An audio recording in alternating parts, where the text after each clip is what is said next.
어머니, 혹시 저희를 부르신 진짜 이유가 뭐예요? 아니, 내가 부른 이유가 뭐가 있겠니? 이유는 니들한테 있는 거 아니야? 이제 그만 뻗대고 하고 싶은 말이나 해. 사실 그때 멈췄어야 했다고 생각해요. 남편은 얼굴이 시뻘개진 채 고개를 숙이고 있었어요. 당장이라도 폭발하거나 자리를 박차고 나갈 것 같더라고요. 그러나 그때 저에겐 우리 가족의 안전보다 중요한 건 없었습니다. 저희 좀 도와주세요. 남편 회사에 일이 생겼는데. 형님, 그냥 일이 생긴 게 아니던데요? 부도 직전 아니에요? 그래, 맞아. 그래서 가족들에게 도움을 청하려고 왔어. 지푸라기라도 잡는 심정으로. 형님, 그래도 그 말은 좀 섭섭하네요. 우리가 지푸라기밖에 안 돼요? 그런 뜻이 아니라, 뭘 부탁하시려면 말이라도 예쁘게 하셔야죠.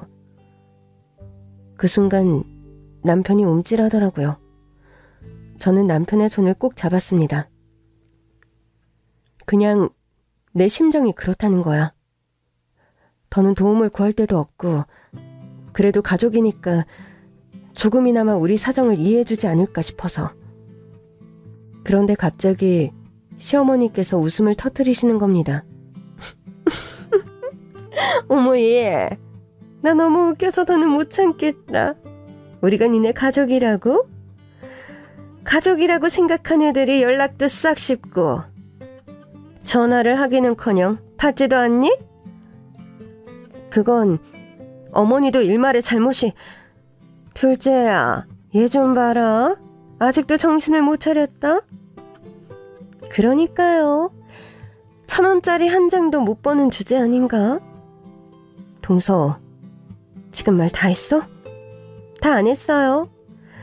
막말로 어머니께서 1,000원짜리라도 한 장 주시면 감사하게 받아야지. 동양운 주제에 너무 꿋꿋하시다. 결국 남편은 자리에서 일어났습니다. 그러나 이미 너무 지쳐 있었던 탓인지 딸을 생각해서였는지 큰 소리는 내지 않더라고요. 여보, 가자. 내가 생각이 짧았어. 우리 큰아들 이제 입을 여네. 무슨 생각이 짧았다는 거냐? 여길 오는 게 아니었어요. 저거 봐. 아유, 망해놓고도 자존심만 부리기는. 이 집이 제가 우리 부모님과 살았던 집이긴 하지만 이제는 부모가 없다는 걸 깜빡했네요. 그래도 오면 마음이 좀 편해지길 바랐는데 이제 인정해야겠어요. 집주인이 바뀌었다는 거. 너 끝까지 날 엄마로 인정 안 한다 이거지? 가보겠습니다. 다시는 연락하지 마세요. 남편은 딸을 안은 채 제 손을 잡고 시댁을 나왔습니다. 시어머니는 우리의 등에 대고 소리쳤습니다. 니들이 뭐 갈 데나 있어? 결국 기어들어올 거면서 뭔 자존심을 그렇게 부려? 남편은 집으로 돌아오는 길에 말했어요. 길바닥에 나앉는 일이 있어도 저 집에는 안 가. 걱정하지 마. 당신이랑 우리 딸 살 곳은 어떻게든 마련할 테니까. 남편은 저와 딸을 집으로 데려다 준 뒤 다시 회사로 나갔어요. 일이 바쁘다며 가긴 했는데 많이 낙담한 눈치였죠. 그런 남편이 너무 불쌍해서 울었습니다. 저도 모자라서 제 딸과 남편까지 모욕을 주는데 너무 힘들더라고요. 그렇게 잠들고 엄마의 꿈을 꾼 새벽, 저는 엄마의 일기장을 열어보고 기함할 수밖에 없었습니다. 이게 뭐야? 엄마의 일기장 안에는 투자계약서와 주식 양도서가 있었습니다. 서류를 자세히 살펴보려던 그때 현관문 열리는 소리가 나더라고요. 여보, 왔어? 남편은 저를 보고 깜짝 놀란 얼굴이었습니다. 당신 왜 안 잤어? 여보, 이리 와봐. 이것 좀 봐. 이게 뭔데?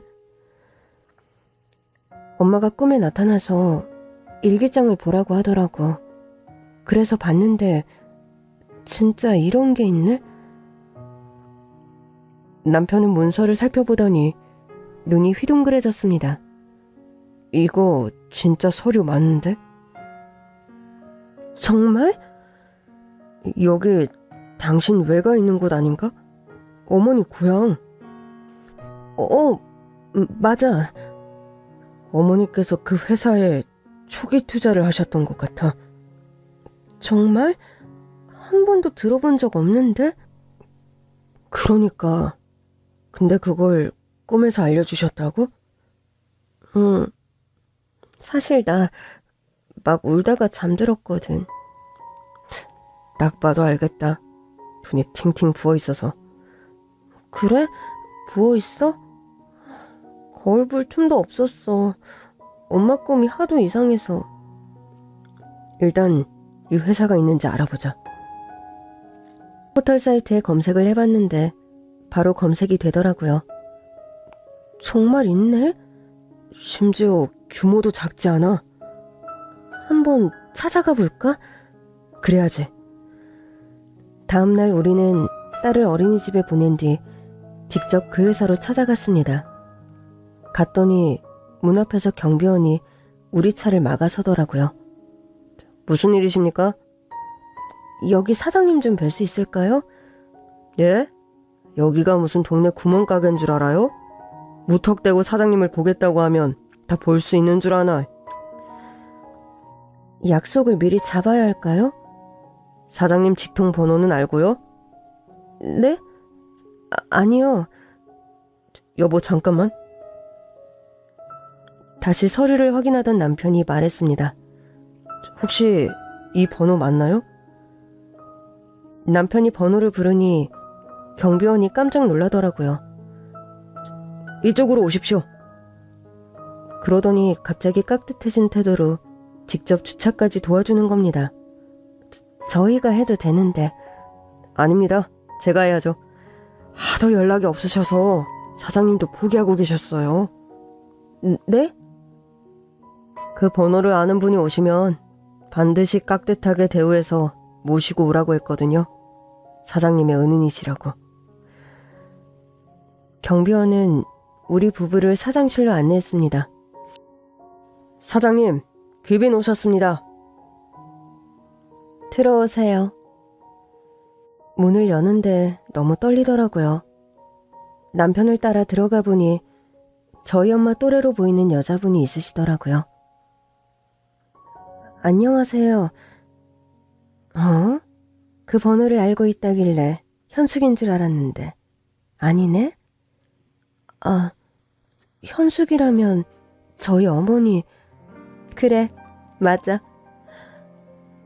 사장님은 대뜸 제 손을 잡으시더니 얼굴을 요리조리 뜯어보며 말씀하셨습니다. 아니, 내 나이대 현숙이가 아니라 젊은 시절 현숙이가 왔네? 저희 엄마를 아세요?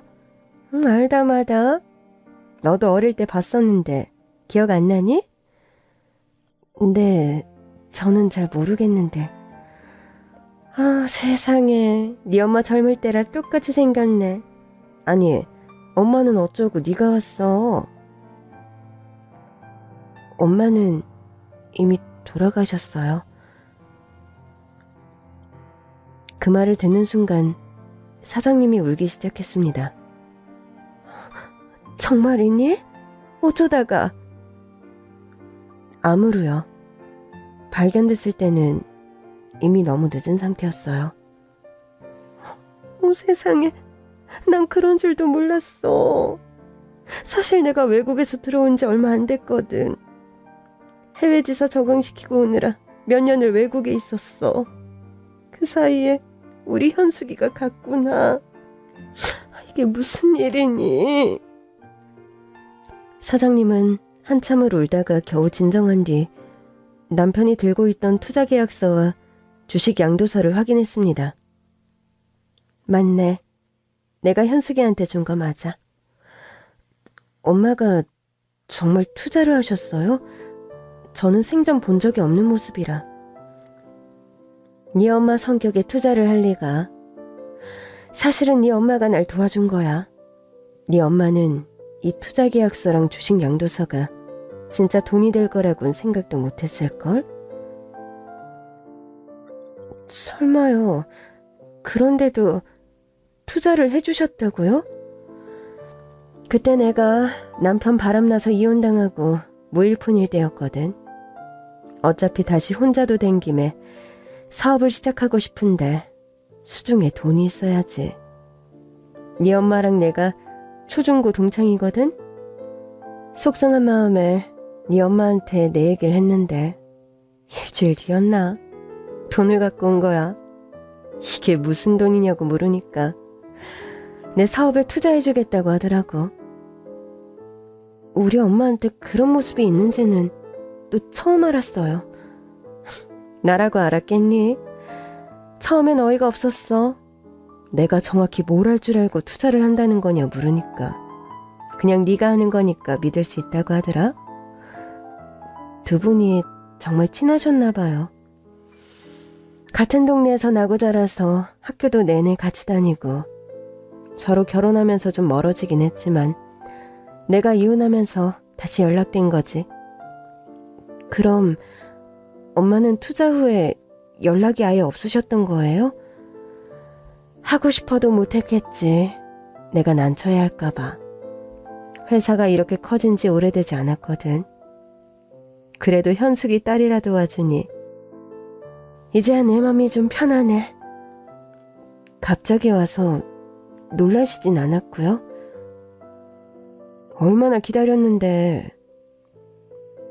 근데 왜 이렇게 늦게 온 거야? 엄마 유품 속에 있었다며. 엄마 유품을 열어보지도 않았어? 일기장 안에 있었는데 볼 자신이 없어서 못 펼쳐봤어요. 엄마를 떠나보낸 슬픔이 좀 사라지면 보려고 했죠. 근데 엄마가 꿈에 나타나서 저한테 일기장을 찾아보라고 알려주시더라고요. 그 순간 사장님의 눈시울이 또다시 붉어지기 시작했습니다. 사실 며칠 전에 나도 꿈을 꿨어. 설마 저희 엄마 꿈이요? 응. 네 엄마가 나타나서는 잘 부탁한다고 하는데 뭘 부탁한다는 건지 알 수가 있어야 말이지. 그냥 꿈이었겠지 생각하고 잊고 지냈어. 회사 일이 너무 바쁘기도 했고. 그런데 오늘 두 사람이 생각지도 못하게 날 찾아온 거야. 얼마 후 우리 부부는 엄마의 고향 친구인 사장님에게서 주식을 양도받았습니다. 알고 보니 핸드폰 부품 개발로 연매출이 수천억 대에 이르는 회사더라고요. 투자계약서의 내용대로 주식을 양도해준 사장님 덕에 우리 부부의 수중에는 100억 원 정도의 현금이 생겼습니다. 저도 남편도 믿기지 않은 상황이었죠. 여보, 정말 장모님이 우리를 도와주신 것 같아. 응. 하늘에서도 우리 엄마는 자식 걱정뿐인가 봐. 나 반드시 재기할게. 그럼 당신은 할 수 있어. 지금껏 잘해왔고 잠깐 힘든 시간이 온 것뿐이야. 미안해. 결국 당신 입으로 우리 집에 아쉬운 소리 하게 한 거. 당신 마음 다 알아. 그냥 내가 하고 싶었어. 당신이 아쉬운 소리 하게 하고 싶지 않았어. 결국 내 복은 당신이었네. 돈 생기니까 복이야? 아니, 모든 면에서 다 복이었다는 거지. 원래는 마음이 좋았는데 이제는 날 경제적으로도 살려주고 있잖아. 당신이 사는 게 내가 사는 거니까. 그날 이후 남편은 다시 활기를 되찾았어요. 우리 세 가족의 집도 경매로 넘어갈 위기를 넘겼고요. 감사한 마음을 담아 엄마의 친구이신 사장님을 집으로 초대도 했어요. 바쁘신데 와주셔서 감사해요. 당연히 와야지. 이제 이모라고 부르는 거다. 사장님이 너무 입에 붙어서. 네가 그러면 나 엄청 섭섭해. 어릴 땐 내 손도 잡고 다녔는데? 네, 이모. 그럴게요. 그래야지. 그나저나 궁금한 게 하나 있는데 니네 시댁도 좀 살지 않았니? 네 남편 회사가 부도 직전이라고 해서 알아보니까 아버지한테 물려받은 회사던데? 아버님은 돌아가셨고 어머님은 계모신가 봐요. 어머, 그래서 니들이 이렇게 힘든데 하나도 안 도와준 거야? 사이가 좋지 않았어요. 아니, 사이가 안 좋아도 그렇지. 자기가 남편한테 받은 게 있을 텐데? 저도 뭘 얼마나 받았는지는 잘 몰라요. 내가 알아봤더니 회사만 네 남편이 받은 거고 나머지는 다 그 여자가 받았더라? 살던 집이며 땅까지. 정말요? 전혀 들은 적이 없는 얘기라. 내가 좀 알아봤는데 지금은 그 땅 다 팔아먹은 것 같더라?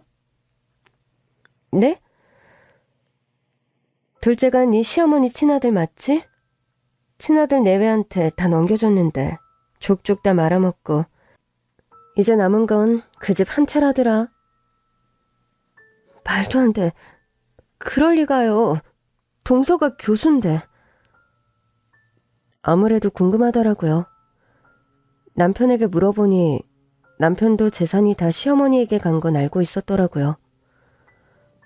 그렇긴 한데 솔직히 난 땅은 관심 없었어. 아버지 회사만 물려받을 수 있으면 충분했거든. 물론 내가 태어나고 자란 집을 준 건 좀 아쉬웠지만. 그럼 그것도 알아? 지금은 땅이 하나도 없다던데? 뭐? 그 많던 땅이 하나도 없다고? 그중에 개발돼서 토지 보상금 나온 땅도 있을 텐데? 그래서 내가 좀 알아볼까 하는데. 어떻게? 오랜만에 시댁 나들이나 가볼까 해. 어? 며칠 뒤 저는 시어머니께 미리 전화한 뒤 시댁으로 향했습니다. 네가 무슨 일 있니? 나 바쁘니까 용건만 말하고 가렴. 시댁으로 들어갔는데 집안에 동서가 있더라고요. 그것도 아주 편안한 차림으로요. 동서, 여기서 잤어? 순간 동서가 당황하는 게 느껴졌습니다. 그게... 얘들 내 집에 들어와 산다. 네? 어머니께서 신혼선물로 해주신 강남 아파트는 어쩌고요? 아니 뭐 집이라는 게 팔 수도 있는 거잖아요. 값이 많이 올라서 팔았어요. 급하게 파느라 이사할 집을 아직 못 구했어요. 그래? 그래서 잠깐 여기 있는 거구나. 그렇대도.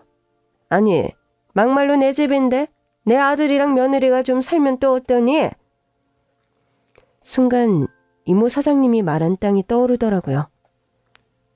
어머니 좋아하시는 간식 좀 사왔어요. 어머, 비싼 걸 네가 사왔다고? 네, 오랜만에 오는데 좋은 거 사오고 싶었어요. 어머 형님, 너무 무리하셨다. 이거 백화점에서 하루에 20개도 안 나오는 고가 간식이잖아요. 그렇지. 두 사람이 나한테 짐꾼 시켰던 그 백화점에서 사온 거 맞아. 형님들 참, 그것 좀 들어주신 게 아직도 마음에 남으셨어요? 두 사람은 은근히 저를 깎아내리면서 제가 사온 간식은 또 맛있게 먹더라고요. 아주 오랜만에 먹어보는 것처럼요. 오랜만에 드시니 맛있나 봐요? 시어머니를 보며 그렇게 물었는데 먹느라 정신이 없던 시어머니가 자신도 모르게 실토를 하시더라고요. 확실히 이 집 쿠키가 맛있어. 너무 달지도 않고 오랜만에 먹으니 맛있네. 근데 왜 요즘은 안 드세요? 그야 요즘 우리가... 순간 동서가 시어머니를 향해 고개를 젓더라고요. 말하지 말라는 듯이. 시어머니는 아차 싶은 얼굴로 저를 보더니 저를 향해 먹던 쿠키를 냅다 집어던졌습니다. 야, 너는 다 망한 주제에 왜 우리 집에 와서 속을 긁는 거야? 제가 어머니 속을 긁었어요? 저는 별 얘기 안 했는데. 왜 자꾸 와서 꼬치꼬치 캐무느냔 말이야. 네 동서가 강남 아파트를 말아먹었든 안 말아먹었든 무슨 상관인데? 어머, 말아먹었을 수도 있구나. 그 생각은 꿈에도 못했네요. 뭐야? 어머니, 입 좀 다물어요. 뭐? 아니, 어머니, 왜 그렇게 나불거리세요? 가만히 좀 계시라고요. 시어머니는 어이가 없다는 얼굴로 동서를 봤습니다. 예, 막말로 네가 나한테 큰 소리 칠 입장은 아니지? 언제는 교수 며느리 봐서 좋으시다면서요. 그러면 뭐해? 뇌물 처먹고 지금은 잘렸잖아. 어머니, 그 말씀은 형님 앞에서 하시면 어떡해요? 네가 하게 만들잖아. 뭐가 어째? 내가 나불거렸다고? 지금도 나불거리고 계시네요. 아니 이게 친남편 끼어서 내 재산 다 가져가서 날려먹고 어디 시어머니한테 나불거린다는 소리를 해. 네가 지금 쥐뿔 가진 게 뭐냐? 왜 여기서 우리 엄마 아빠 얘기가 나와요. 교수라는 거 하나 믿고 받아줬더니 머리가 아주 돌대가리야. 어머니, 지금 뭐라고 하셨어요? 저 박사예요. 박사면 뭐하냐? 투자머리가 없어서 있는 재산 다 까먹고 이젠 강남 아파트까지 다 까먹고 시댁에 얹혀 사는 주제에. 저는 두 사람의 싸움을 흥미롭게 지켜보고 있었습니다. 제가 궁금했던 게 다 풀리더라고요. 두 사람이 제가 있는 줄도 모른 채 피 터지게 싸우기에 물을 가지러 가는 척 부엌에 갔어요. 냉장고를 열어보는데 텅텅 빈 데다 전기 코드도 뽑혀 있더라고요. 아무래도 이상해서 보일러를 확인했는데 보일러도 다 꺼져 있는 겁니다. 저는 다시 시어머니와 동서가 싸우고 있는 거실로 갔습니다. 저 휴대폰 충전 좀 해도 되나요? 뭐? 넌 이 와중에 충전이 하고 싶냐? 됐으니까 이제 그만 가.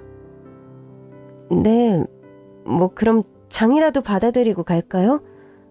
냉장고가 텅 비었던데. 뭐? 냉장고는 또 왜 봤어? 물 좀 마시려고. 여기가 네 집이니? 남의 냉장고는 왜 열어보는데? 어머니, 그래도 너무하시네요. 남의 집까지는 아니죠. 우리 남편이 자란 집인데. 맘 같아선 이 집 저희가 사고 싶어요. 근데 어머니가 절대 안 파시겠죠? 뭐? 집을 사고 싶다고? 아무래도 시댁에 돈 문제가 있는 것 같아서 슬쩍 꺼내본 말이었는데 시어머니의 눈이 번뜩이더라고요. 네, 저희도 이사 좀 갈까 해서요. 니들이 무슨 이사를 가? 있던 집에서도 내쫓길 판일 텐데. 어머니, 요즘 뭐 정신없는 상황이라도 있으세요? 전에는 저희 망해가는 것도 훤히 알고 계시더니 회사 다시 잘 되고 있는 건 모르셨나 봐요? 뭐? 그래서 이사 좀 갈까 하고 있어요. 남편이 어머니한테 아버님 땅 드린 건 하나도 안 아쉬운데 이 집은 좀 아쉽다고 하더라고요. 남편이 태어나고 자란 집이라. 얼마 줄 건데? 시세만큼은 드려야죠. 아니, 설마 진짜 파시려고요? 왜요? 이 좋은 집을. 어머니께서 이 집을 가장 탐내셨다던데? 그야, 이 집이 네 시아버지가 죽은 와이프를 위해 지은 집이라고 하니까. 제가 사드릴까요? 네가 진짜 이 집을 살 수 있다고? 이 집이 얼만지는 알고 떠드니? 그러니까요. 회사 좀 살렸다고 눈에 뵈는 게 없나 봐. 시세보다 좀 더 쳐서 사드릴게요. 파실래요?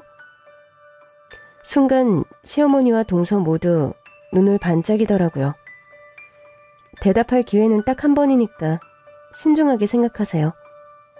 너 지금 우리한테 장난치는 거지? 장난인지 아닌지는 두고 보면 알겠죠. 시세보다 높게 쳐드리는 건 이번 한 번이에요. 어머니, 속지 마세요. 형님이 무슨 돈이 있어요? 괜히 우리한테 아쉬운 소리 들으려고 저러는 거예요. 복수하려고. 결국 시어머니는 동서의 말을 들으셨습니다. 됐다. 너한테는 안 팔아. 그럼 뭐 그러세요. 저는 쿨하게 시댁을 나왔습니다. 그리고 얼마 후 시어머니께서 기운이 하나도 없는 목소리로 전화를 거셨더라고요. 예, 우리 집 좀 사줘. 시세보다 더 쳐서. 어머니, 그건 이미 기회가 지났죠. 너 가족끼리 이럴 거야? 내가 오죽하면 나한테 부탁을 하겠니? 부탁하신 거 맞죠? 저는 부탁처럼 안 느껴지는데? 그럼 내가 뭐 무릎이라도 꿇어야 한다는 거냐? 어머니, 제가 지금 좀 바빠서요.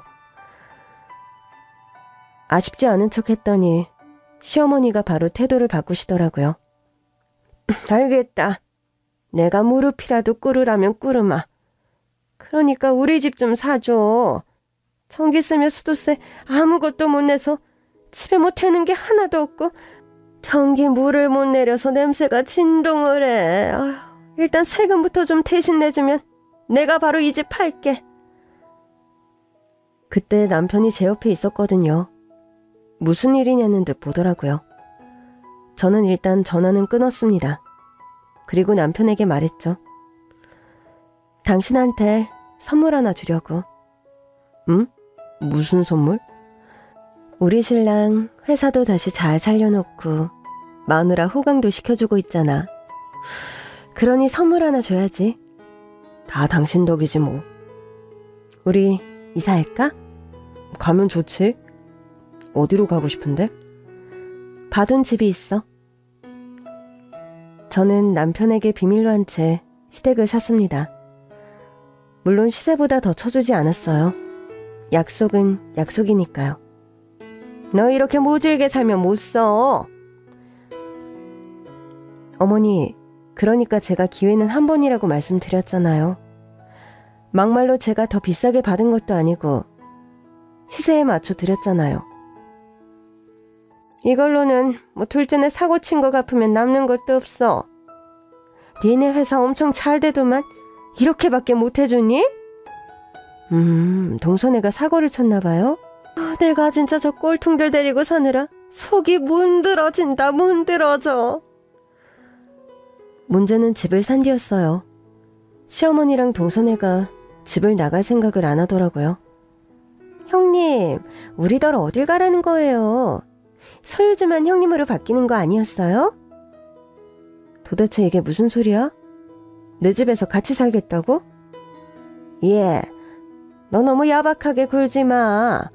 그럼 뭐 갈 데도 없는데 우리더러 나가라는 거야? 당연히 나가셔야죠. 이 집은 우리 세 식구 집이니까. 예, 너 정말 이럴 거야? 결국 남편까지 이 상황을 알고 나서야 상황은 종료됐어요. 제가 시댁을 산 거란 남편은 좋아하면서도 시댁의 재정 상황이 그렇게까지 악화된 걸 이해하지 못하더라고요. 결국 남편이 시어머니를 만나 단판을 지었습니다.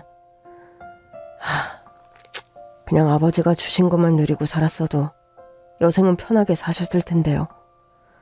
나라고 뭐 그러고 싶어서 그랬겠니? 자식이 뭔지. 아니죠.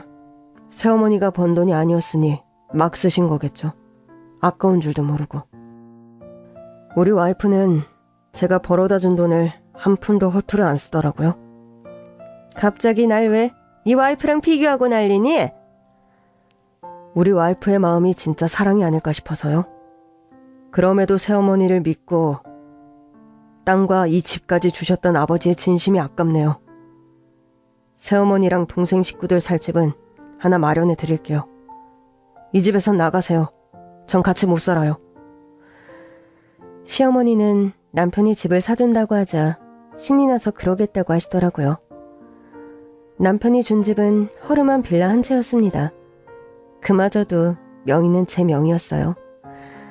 그 사실을 안 시어머니는 노발대발했지만 저는 한마디만 했습니다. 그럼 저도 이 집 대신 1,000원짜리 한 장 드리고 말까요? 그것도 꽁돈인데 감지덕지 아니에요? 제 말에 시어머니는 더 대꾸하지 못하셨습니다. 1,000원짜리 한 장이 바꾼 우리 집의 기적적인 스토리는 아직 이어지고 있어요. 남편의 회사는 덕분에 살아났고 우리는 남편이 나고 자란 집을 깨끗하게 리모델링해서 행복하게 살고 있습니다. 오늘은 세 식구가 도란도란 정원에서 저녁 식사를 하기로 했습니다. 딸이 정원에 핀 꽃으로 식탁을 장식하겠다고 하네요.